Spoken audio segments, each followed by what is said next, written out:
Nous sommes une cérémonie à l'occasion de laquelle nous avons eu à honorer des récipiendaires à la suite d'un cycle de formation dans différents types de métiers. Le premier, c'est les métiers portuaires. Le deuxième, c'est l'énergie solaire. Le troisième, c'est les techniques de garde rapprochée. Le but de la manœuvre aujourd'hui, c'était tout simplement d'échanger avec ces personnes-là déjà, mais également de marquer vraiment l'ambition du chef de l'État qui est vraiment d'aider les jeunes aujourd'hui à disposer d'un emploi décent. Cette volonté, cette ambition a été exprimée au préalable. Aujourd'hui, l'ONFP est venu également apporter vraiment sa pierre à l'édifice en adressant cette formation-là à l'intention de ces jeunes-là. Les métiers portuaires, déjà, il faut saluer le fait que l'ONFP ait porté son choix sur ce secteur.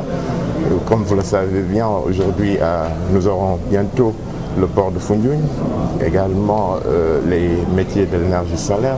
Actuellement, l'heure est au solaire, l'avenir est dans le solaire, raison pour laquelle aujourd'hui, si quelqu'un dispose d'un titre de qualification dans ce domaine, il est plus ou moins assuré de pouvoir disposer d'un emploi.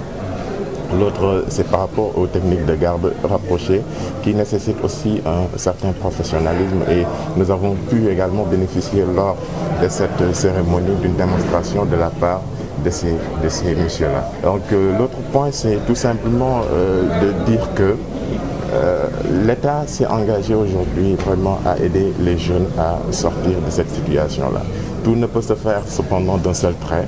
Nous allons y aller progressivement et l'État, aussi bien à travers ses démembrements, notamment l'ADER, le 3FPT, l'ANPEJ, tout le monde vraiment s'engage vraiment à aider ces jeunes à pouvoir disposer d'un emploi dans les meilleurs délais.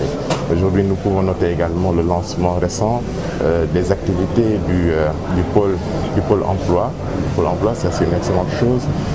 Notez les importantes infrastructures qui ont été réalisées aujourd'hui dans la région avec l'ONFP.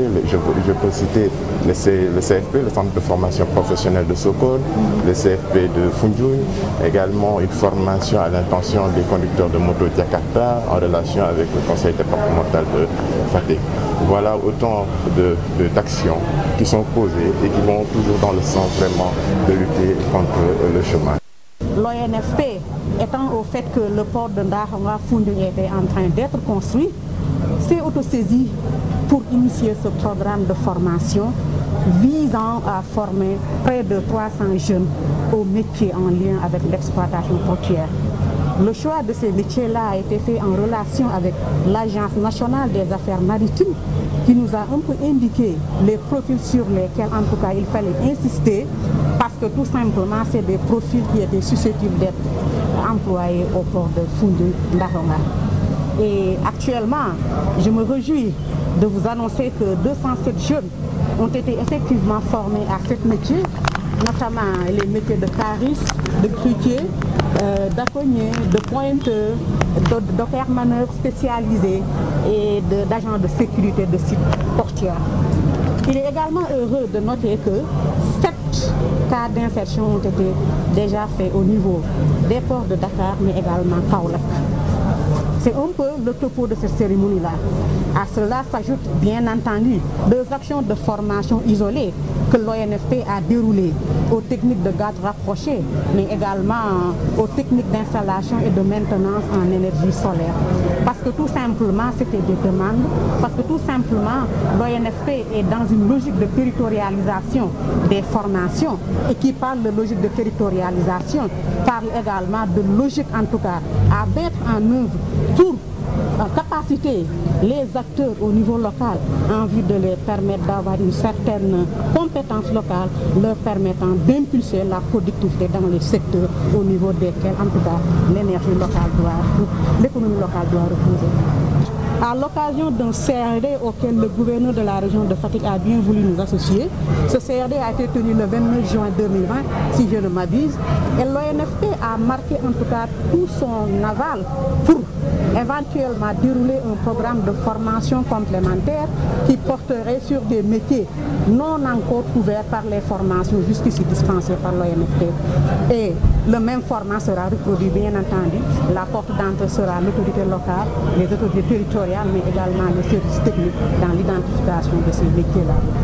L'ONFP est également en train de préparer un grand programme de formation, toujours en lien avec les métiers portuaires, parce que nous savons que Ndayan sera très bientôt fonctionnel. Et par ailleurs, l'exploitation de ce port, en tout cas pas secondaire, mais high-tech, high-top, nécessiterait également une main-d'œuvre qualifiée. Et l'ONFP également voudrait que les populations locales trouvent leur épingle du jeu, cause pour laquelle les formations seront de fait déroulées à l'attention des bénéficiaires des localités impactées par ces ports-là.